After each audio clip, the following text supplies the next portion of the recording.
let's start the section, the TOEFL Speaking 26 interview questions and why we have it. So we'll focus on how to actually master this conversational interview task and how to respond using and expressing your personal experiences, opinions, and situations to enhance your score.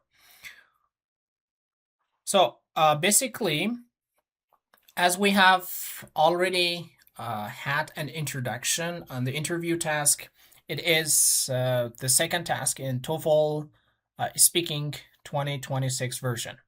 And here we're supposed to answer 4 questions that they're simulated like an online conversation, like an online interview, and each response to the question is 45 seconds long. Okay, it means we have 45 seconds to answer each of the question. We don't have longer time. We don't have less amount of time than this. So 45 seconds to answer the task. And let's get into the typical questions that they might focus. So as I mentioned, there are 4 questions into the interview task. And usually the first question focuses on personal experiences and habits.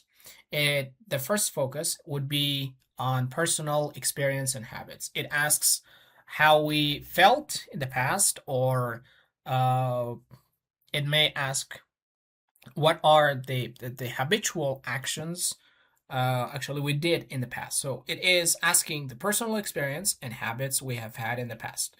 So that's the first question's focus. The first question will focus usually on that.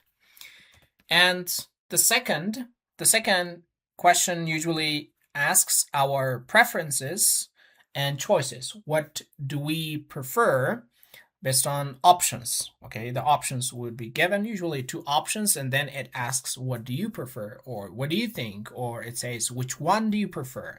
So the second question would usually introduce a scenario, and then it asks to somehow answer our preference or what we prefer based on the situation. And the third question is, again, what our opinions and evaluations would be related to the topic. Okay, that's the third question's focus. It asks our opinions and evaluations. How do we evaluate the talk or that specific topic we have in the interview? And the final question, which is the fourth question on the interview task, will ask our views about the future situations or policies that might happen in the future. Or it is also called predictive and imaginary question that might ask our response, our reaction to what is going to happen in the future. So that's what is asking about the future situations or policies that one might take in order to get ahead or go ahead. So basically, to sum up, we can say the interview task has got 4 questions, and each of the question is focusing on one specific part of the interview. The first questions would usually ask the personal experience and our habits about the topic, about that prior habitual action we had. Second question would usually ask the preferences and choices. Third question asks the opinion and evaluation we have about the topic. And finally, the fourth question is asking our views about the future predictions and situations that happen and in the future. So those were the focus of the questions. So the next thing is the test conditions that we have for the interview task. Here, again, no preparation time is given. We don't have time to prepare ourselves for our response. No preparation time. It's not like the previous test. It is somehow without preparation time. And the next thing is, so we don't actually have time to take notes. Okay, so no note taking time here is given. The next thing is, here we are just somehow hearing the question once, and we don't have to, or actually we're not allowed to listen twice or for the third time. That's not. So that's the thing. We listen to the question once, and then we will start speaking. The next thing we usually have is the scored. They're actually the answers are scored based on these constructions: fluency, intelligibility, language use, and organization with relevancy. So these are the 4 areas that is the focus of that's the focus of this task. So as we have had the progression, personal experience progression, the first question is usually that. Second question, comparison or choices between 2 options, which I told you it would be about preferences and choices. And the third is the opinion and evaluation of a statement. We will evaluate and we have to express that.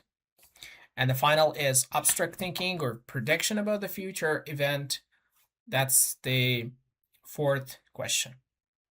So this is the progression of the questions that we have on interview task. So are there questions up to here?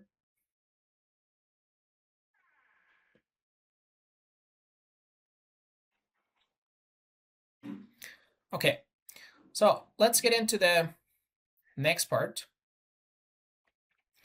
The next is how to structure our response, okay, or for answering this kind of interview question.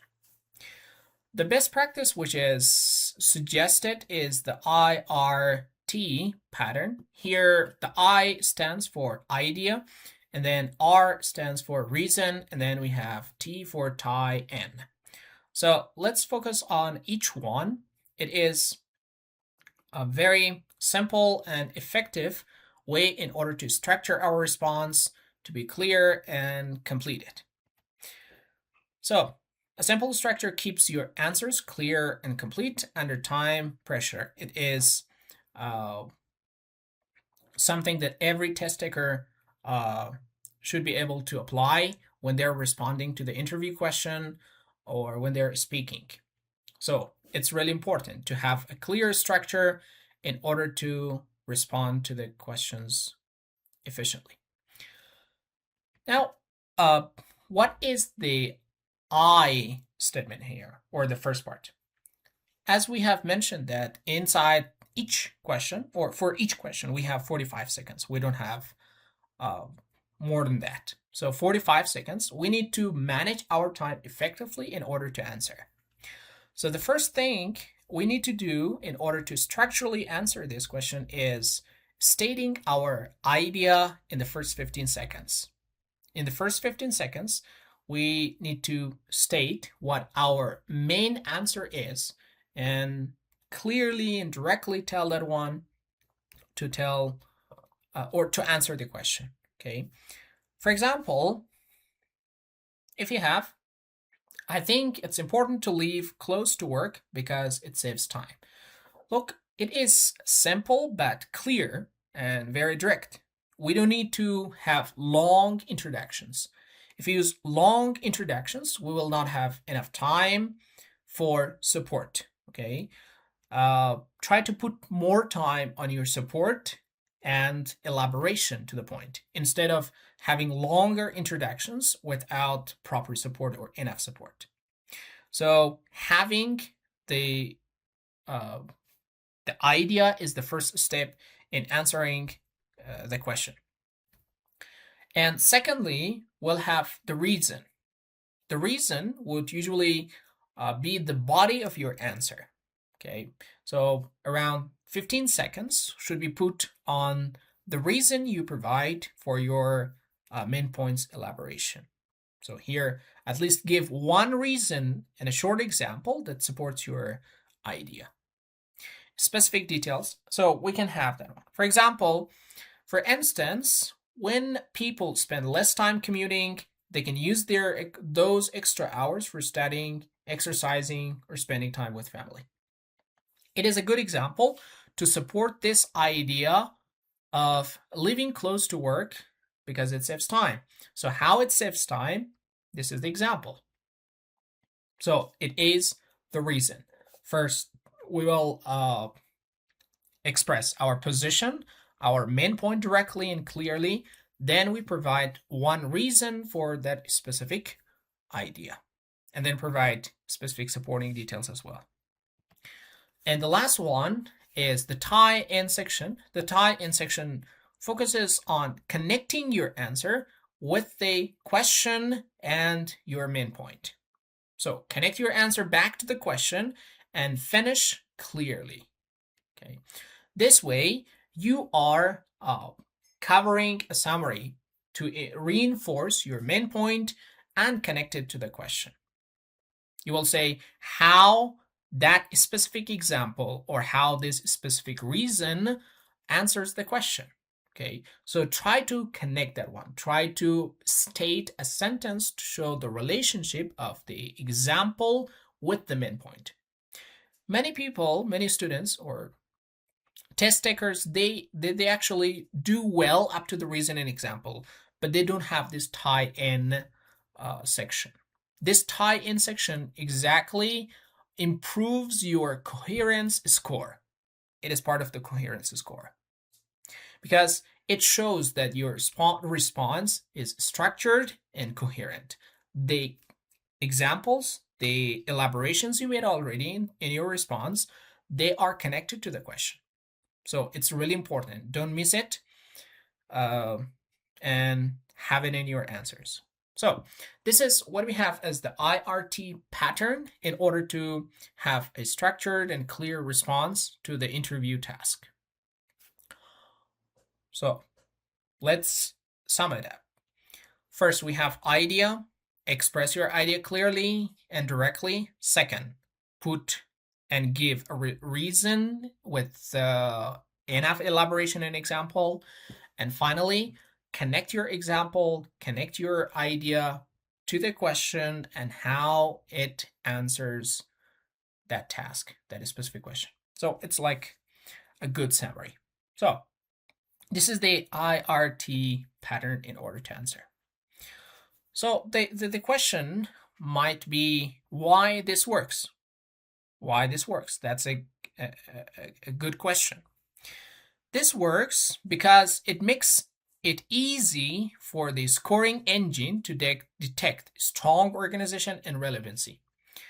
If you remember at the beginning of I don't know, it was at the beginning of the class or the beginning of the speaking section, I have mentioned that around 60 to 70% of your productive response, no matter it's writing or speaking, they're actually scored by AI. AI or artificial intelligence is the one scoring your response. So that's an engine. That is an engine. So you have to have strong organization, and the engine or that AI machine will detect your response with an organized and relevant answer. So that's why this actually works well. It's the first reason. Secondly, if you have this structured content, it ensures your answer ensures you answer the questions directly, and that's another critical point. Next is when you have idea, reason, and the tie-up section, it really and easily helps you fill out 45-second time limit. Because when you're naturally talking, so it helps you in a good manner. And no need for complicated templates. Just follow this one, and everyone can make their own templates in order to answer. So this is a critical point. Everyone should Be careful of it. And when we're practicing, so you have to use this pattern of answering. Now let's get into the next topic, how the interview answers are scored. That's the next thing we have here.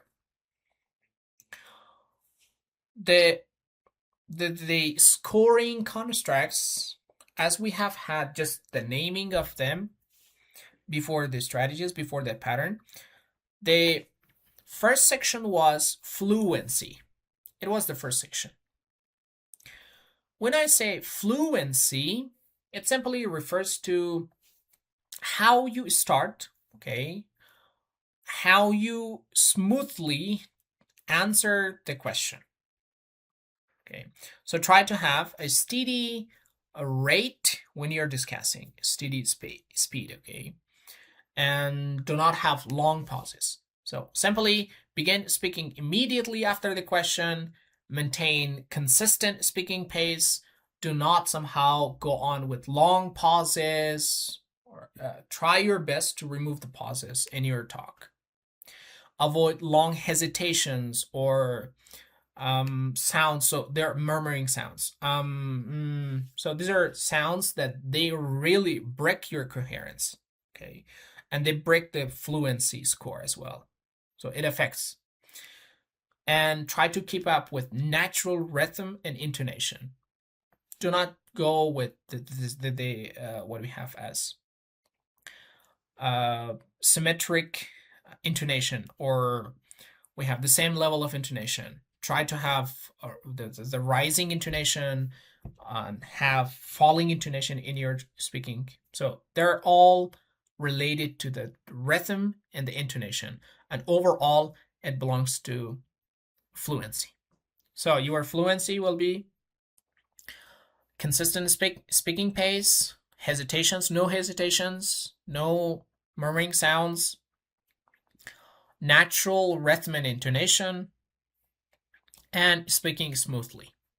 So they're all part of fluency, and it really helps if you can do all these things. And the second criteria that the interview task is scored is the intelligibility. Actually, we had intelligibility in listen and repeat section as well. Here, intelligibility simply refers to clear words and stress so that the listener never has to guess what you said. It should be understandable. The listener who listens to your talk, to your response, should clearly understand what you say. So how to achieve intelligibility? Pronounce each word clearly. Each word. Use correct word stress. That's the second way in order to attain intelligibility in your talk. Maintain natural intonation. Do not look mechanical or kind of somehow like machineries. Avoid mumbling or unclear sounds. Again, it is part of murmuring sounds. We have like and you have part of the sentence, and then you say and so such kind of words. They're mumbling sounds, and they really again break the intelligibility as well. Besides, that these mumbling sounds or pauses causes a decline in fluency score. They also decline the intelligibility score as well. So the next area which is scored is the language use. How the person or the test taker uses language to convey the message. It was actually in all sections, especially with the writing and speaking. This is highly tested. Mostly correct grammar, suitable tenses, and natural connectors such as because, for examples, and so, and other transition signals we have commonly in interviews. So in order to achieve a high score in language use, we have to do these following things. Use appropriate verb tenses. Tenses play a significant role in having a great and high score in language use. Employ natural transition words. Again, transition words really play an important role as well. Because if you don't have transitions, at least 2 transitions in your response, it may affect negatively your score. So transitions are really important, no matter it is because, for example, so and so on. So we may have many of transitions. Try to use. Again, when I say transitions, they can differ, okay? Those transitions that can show contrast, transitions that show example, transitions that they show cause, effect, condition, and other types. Okay, they have different functions. That's the second thing in order to have language use. The third thing in order to have the language use is variety in vocabulary. Variety in vocabulary, it means do not repeat the same word for many times. That's one thing. You can use synonym for that. You can use other formation, other part of speech of that specific word in a different way. You can have from somehow a variety in the level of vocabulary.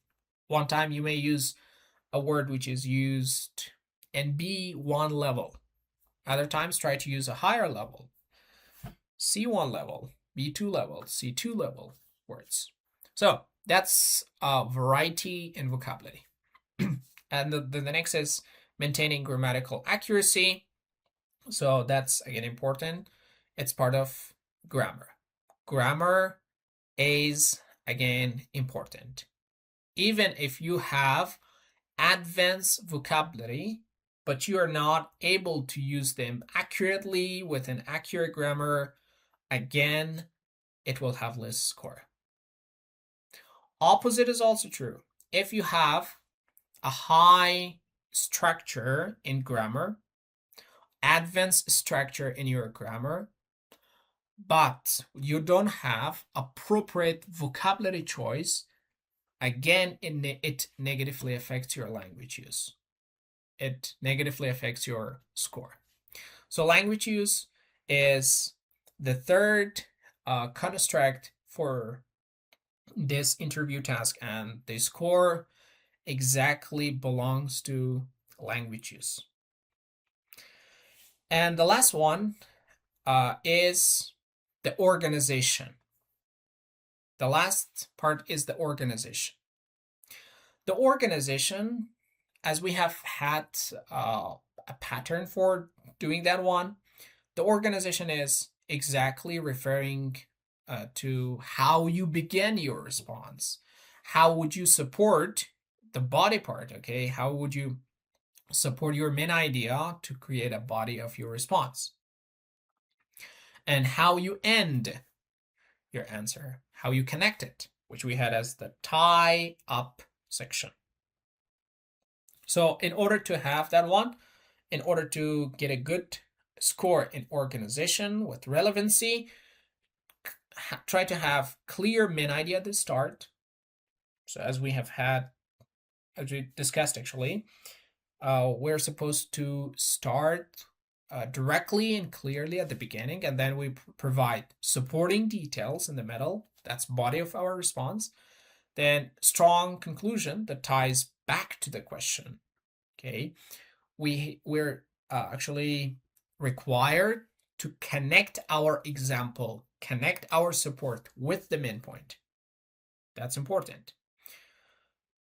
All content directly relevant to the question. So again, the ideas you express, they should be related and relevant to the question. If you discuss something which is not asked, or you might support an idea which is not the focus of the question. So it's off topic. And exactly off topic answers are not scored high. They will have negative ones. So to sum up, what the interview task is exactly testing are fluency, intelligibility, the language use, and organization. These are the four main constructs for spontaneous speech, and they are required in the interview task as well. So try to focus on each of them. I have explained each one in detail, so you can keep up working with them.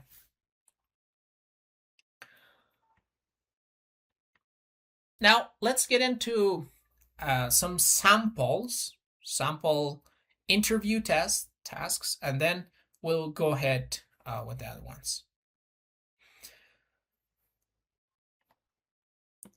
First of all, before going to this, let me go to the mock test, and then we will be back. Okay, we'll have a sample of that, and then we'll come back and see how to respond to each task, and we'll see sample responses as well. So up to here, if there would be any questions, I'm here to answer. So let's go ahead with a sample speaking interview task. Speaking section. In the speaking, take an interview. An interviewer will ask you questions. Answer the questions and be sure to say as much as you can in the time allowed. No time for preparation will be provided. You have agreed to take part in a research study about urban life. You will have a short online interview with a researcher. The researcher will ask you some questions. So as you can see on the screen, first of all, the topic which is interviewed is stated. We have the scenario, we have this specific situation, which the questions or all the interview for questions will be related to this topic. We don't have different questions with different topics. They're all actually about the same theme. Here we have, you have agreed to take part in a research study about urban life. You will have a short online interview with the researcher. The researcher will ask you some questions.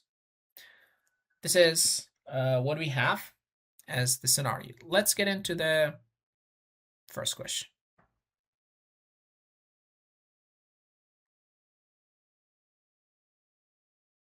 Thank you for speaking with me today. Now, I'd like you to think back to the last time you visited a city in your country, a city that you didn't live in. Why did you travel to that city? What did you like about that city?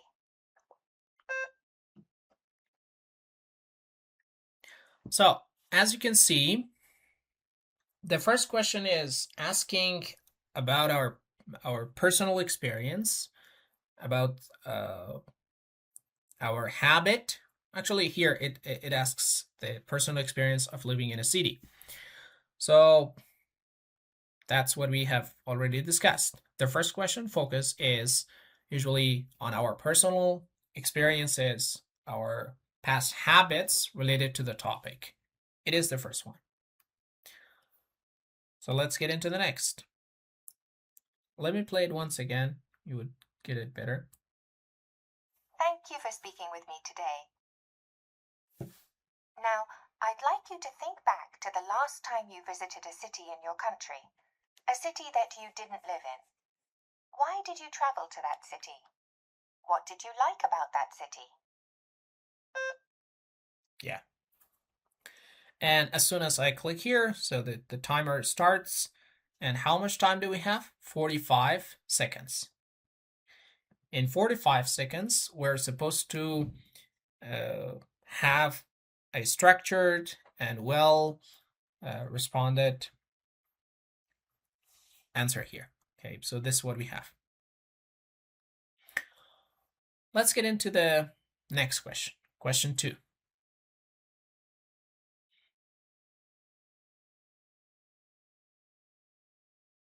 Great. Cities affect people in different ways. Some people find cities dynamic and exciting. Others find that cities are overwhelming and drain them of energy. What kind of reaction do you have to cities? Why do you think you react in this way? Yeah, here it asks, how do we react? Okay, and what is our reaction to the city that we lived in?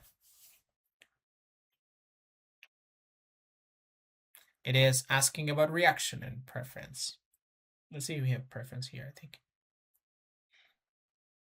Okay. Next, I'd like to ask your opinion. Some people believe that those who live in cities lead more interesting lives. They would argue, for example, that people who live in cities have more access to professional opportunities and interesting leisure activities. Do you agree that people who live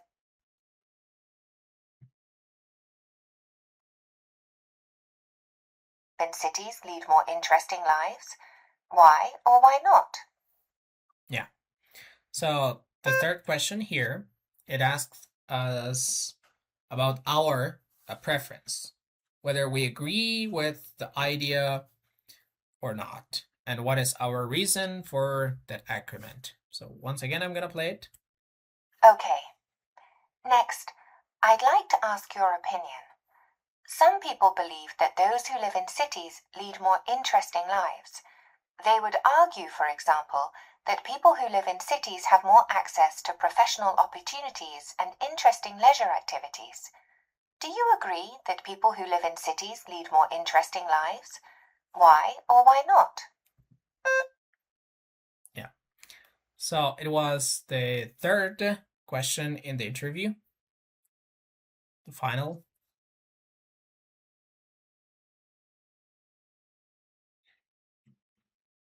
Good points.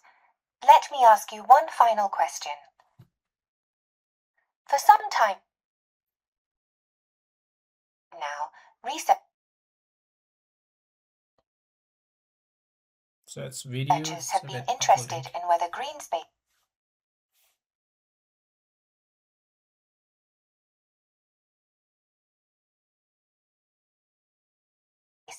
such as parks, make people who live in cities happier.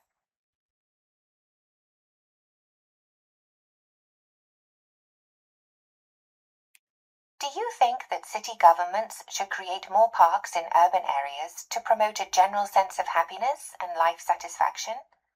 Why or why not? Yeah. It's asking our opinion about the future policy that government should take it.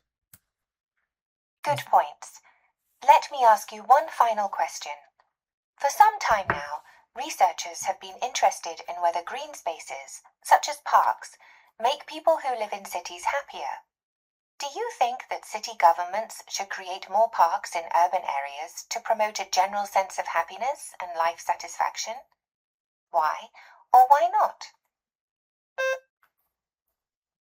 Yeah. So, yeah, this was the last question we have for the interview task. It asked us what we think the new policy should be and why, if that's implemented. So basically, this is how the interview task looks like. Let's come back to our slide we had.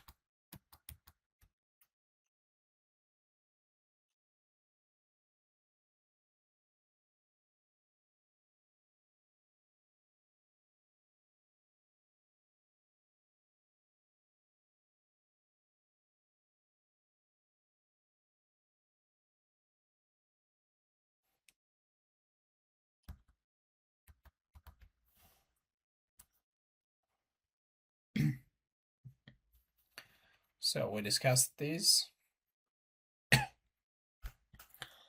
Now, the first question is, as you can see, here we have, thank you for joining this study. Today, I'd like to ask you some questions about your commuting habits. So it's another interview set.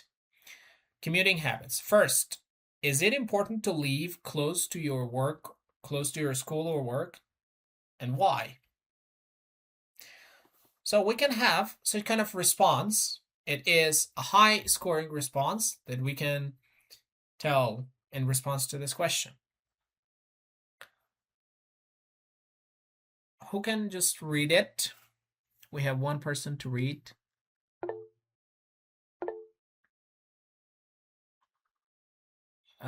Miss Bilqis. Okay, teacher. I think it's important to live close to your school or work because it saves both time and energy. For example, when people spend less time commuting, they can use those extra hours for studying, experiencing, or spending time with family. In addition, living nearby often reduces stress.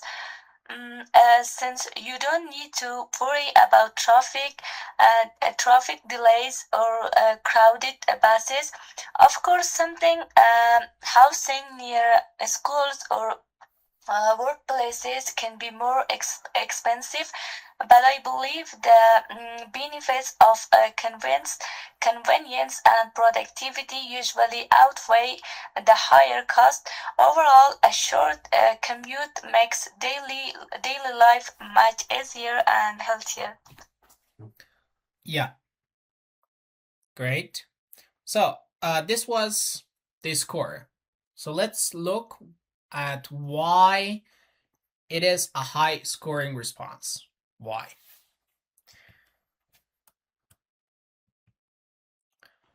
First of all, you can just take a look at the structure of this response. We have a clear position. We have a clear position stated immediately. Look at the beginning.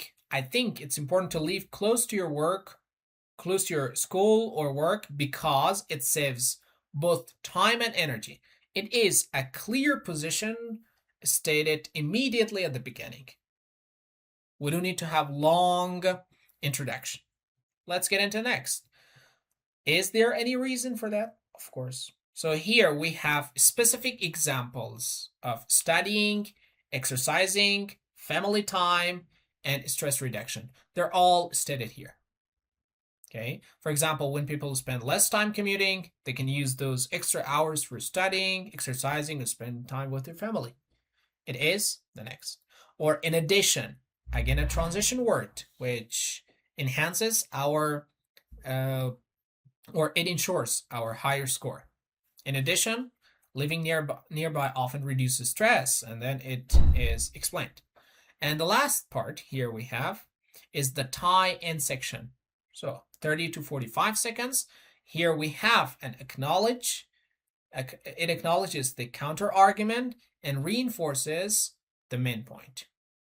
Here we have, I believe, but I believe. Before that, we have, of course, it is acknowledgement. You may say that some other things are also possible, but I believe that A or B is right.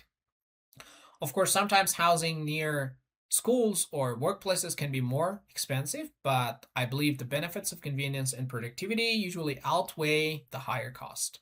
So here we have, again, that tie-in section. So does it have all those four scoring criterias? Yes, it has. There is a smooth delivery with natural pacing. So again, it is really related to your voice, your intonation. Intelligibility, yeah, it's clear. Language use, yeah, we have varied vocabulary. We have natural connectors, like for example, in addition, of course, they're all transitions and connectors that help have a smooth flow. And the last one is the organization. Yeah, it has logical flow with clear beginning, with middle, and the end part. So that's why it is considered as a high scoring response. It was the first question with personal preference. Let's get into the next one. Question 2. It's about comparison.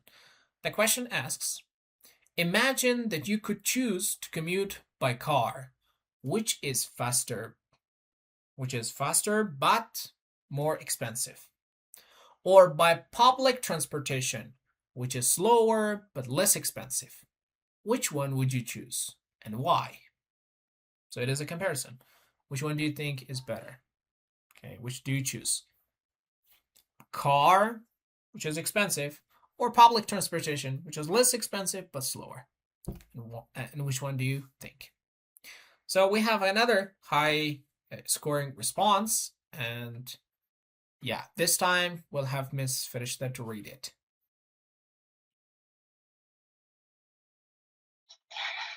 That's great. So, in the name of Allah, if I had to choose between community by car or public transportation, I would prefer public transportation. Even though it is slower, it's less expensive, and I can use the extra time productivity. For instance, while sitting on a bus or train, I can read, listen to music, or even review study materials. Driving, on the other hand, requires full attention and paying for fuel, insurance, and parking can be stressful. In addition, public um, public transportation is better for the environment since it reduces air pollution and traffic congestion. For these reasons, I think public transit is the better option.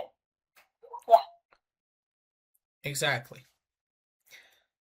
So again, it is a high scoring response, as your classmate did it very well. So again, if we have the question, why is this high scoring? We can have again the same thing. Here we have an immediate reasoning. We have the multiple supporting reasons like productivity, cost, environmental impact. They're all stated here. We have tie-in section, which summarizes the reasoning and reinforces the choice. And it has consistent pacing, natural flow, and it's kind of intelligible. We can easily understand. The language using, again, sophisticated connectors like even though, for instance. On the other hand, in addition, there are great transitions used here. And we have organization as well, clear organization, which explains the preference clearly. The third question, some people believe that commuting can be stressful and tiring. What are one or two different ways to make commuting more enjoyable? Give reasons for your answer. This time we'll have Miss Suhaila to read. High scoring response. There are several ways to make commuting more enjoyable. One simple method is listening to podcasts or music. This makes the ride feel shorter and allows people to learn something or relax while traveling. Another way to use the commute as exercise time, for example, walking or biking, part of the journey adds physical activity to the routine and can improve overall health. Personally, I sometimes read books and practice languages while waiting for buses or trains. These activities turn visited time into meaningful experiences, making the commute feel like a positive part of the day. Good job. So, again, it is a high scoring response, and similar, I think we have here. It has acknowledgement to the problem and introduces solutions for that. And then it has two specific solutions with detailed explanation. Then there's a personal example given here. It has natural pacing. It was clear, intangible. It had varied vocabulary and transition words. And finally, the organization section here is great. And the final question, considering advances in technology, some people believe that commuting might disappear entirely. How do you think a severe decline in commuting might affect businesses in positive ways and negative ways? Please give one example of each. And here we have the response. So this time, who goes ahead? Ms. Wajihan?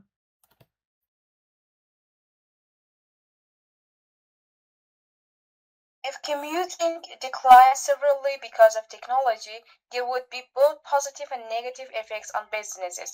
A clear positive effect is cost savings. Companies could reduce office space, utility bills, and maintenance.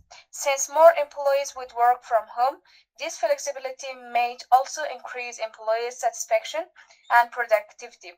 However, there could also be negative consequences for local economies. For example, restaurants, coffee shops, and small stores near office buildings may lose a large portion of their customers, which could hurt their survival. In short, fewer commute would lower company costs, but also damage nearby service industries. Excellent. Yeah, it is a high scoring response. Here we have it simply states positive, states actually both positive and negative effects, and then it provides specific examples like cost saving, and then the negative effects that are stated are local business impact, and then it has a balanced summary as well at the end. And again, it has smooth flow and clear and intangible pronunciation that we can have. It's intelligible as well. Language use is great, and organization as well. So this was with a interview task. And the next day we'll talk about the tips for more practice. If there would be any questions, I'm here to answer. And that's all.